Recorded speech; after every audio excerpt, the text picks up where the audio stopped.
finger yourself. So you, and then you come to me and you ask me what's wrong. I could ask you the same question. What is wrong? so that's where it's going to be. It's going to be homeless, OnlyFans, Yes. social workers chatting with DoorDash professionals, DoorDash clinical, DoorDash psychiatric professionals, and then we need highly trained SPGs. Yep, highly Silverback trained gorillas, so that they know when it is and isn't appropriate to step in and calm a homeless person down by sitting on them outside of a Five Guys. That's it, dude. And that is our... That's not a bad idea. That's our campaign, brother. It's not a horrible idea. They had... What is that, the coffee shop with the Down syndrome people? It's called Biddy and Bose, I believe. I want to go there. It's really nice. Mm-hmm. And I like to go back and forth with them in a nice way. Mm-hmm. There we go. Biddy and Bose, yeah, human rights movement disguised as a coffee shop. Yeah, it's nice, man. I go in there and I go, "What's good today? Yeah, do you like this?" You know, and here's the thing, man. All Down syndrome people want to do is work for 11 or 12 hours a day. I know they want to engage with people. They want to work. Well, they're also and they want that human connection. Well, what's funny is they're and then there's people in there that don't have Down syndrome and they're very lazy. Oh, yeah. There's a lot of people in there. There's a lot of DSIs. It's like Down syndrome imposters. Yeah. Where there's people that will go in there literally put freckles on, right? Yeah. This makes me nervous because everybody has Down syndrome. Like not everybody. Okay, there's a few others that don't. It's almost like somebody needs to. There's got to be one person that does. It's like Where's Waldo kind of. It is like Where's Waldo. But I think there are also lazy people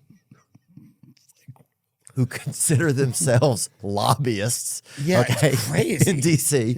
And basically, I love how if you're out of work in D.C., you're a lobbyist. And they will go in and they will put freckles on and they will... How lazy do you have to be in a coffee shop and look at a Down syndrome person and go, "Hey, can you get that?" Unbelievable. Like, it's unbelievable. Like you're an employee and you go to somebody with Down syndrome and you go, "By the way, I'm stepping out. I'm taking a break." What? I'm taking a break. You got this, right? All right. Like...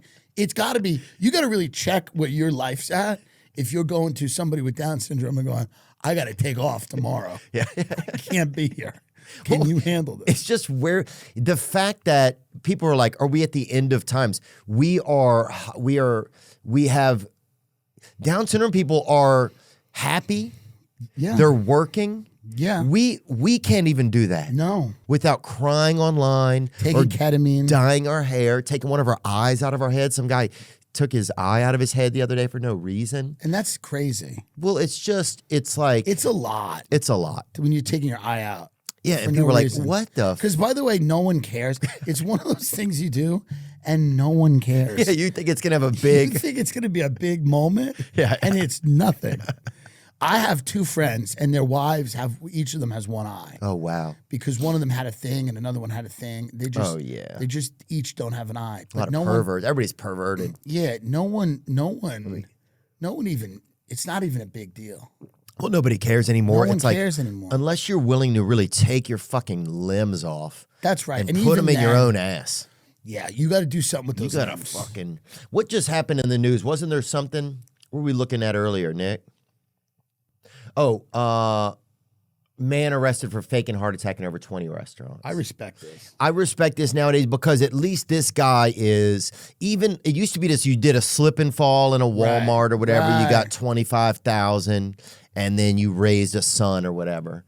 But now, at least this guy, a 50-year-old from Lithuania, was recently arrested in Spain. At least he's willing to travel and see the world after allegedly faking heart attacks at several restaurants in order to avoid paying the bill. What's great about this to me is that this guy, you know, like, is basically going out there and he knows one of them is going to be real. Yeah. Like, he knows. Oh, he's playing, because it's live by the sword, die by the sword. You know what I mean? Like, it's classic Boy Who Cried Wolf. Like he goes, one of these days it's gonna be real, but he's like, not today. Yeah. Like he walks it off. There's only so many times you can try to teach your aortas to talk, and then finally they fucking yell. Because when you fake a heart attack, that's got to be a lot. Yeah, but your heart's like, hey, maybe I should learn this. Right. Okay. So eventually, it's just gonna be a real one. But I love that this guy's willing to put in work. This is what you're going to have to do now to entertain the lords, the insurance lords. Yes, you're going to have to do it. What did the guy do? He just, he fucking broke his leg once on a bad pothole. No, Fuck you're him. You're going to have to fake a lot of stuff. Yeah, this guy at least, he faked 20 heart attacks. Let's give him a couple $1,000, you know? And it's we only care about a heart attack. That's how heartless we are. You have to be incapacitated. Yeah. You can't just go in and go, like, I don't have a lot of money. Yeah, I have hives or whatever. Nobody gives a fuck. No one cares. I have shingles. Yeah, I was molested. No one cares. Fucked. Can you imagine going into a place going, I was molested, and the waitress going, I was also molested. So what? Do you want the breadsticks? Because they're $8. They charge for bread now. Go to a restaurant, they charge for bread and butter. They charge for bread and butter. You used to be able, as a homeless person, to go in, fake it out, get a little bread and butter in you, maybe get a soup in. Yeah, lie to them like, oh, this came from home. Yeah. Yeah, this is at the house, looking at the remote or something. And lie. Times have changed. It is. It's interesting, man. What's going on in your world, I guess, dude? Well, I mean, I'm just trying to,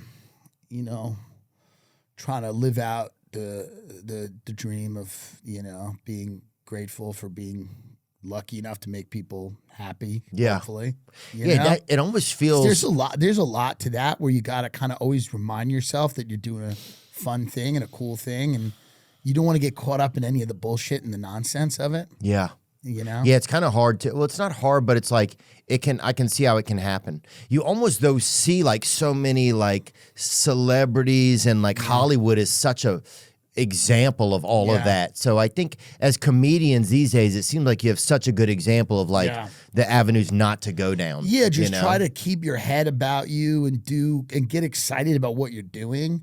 A lot of it becomes about like how big can it be, or how is there your reps will call you, go, there's money here. Yeah. There's money, and then you just got to be like, but am I happy with like the things I'm actually doing? Yeah. Am I putting stuff out that's funny? So that's like the hard part.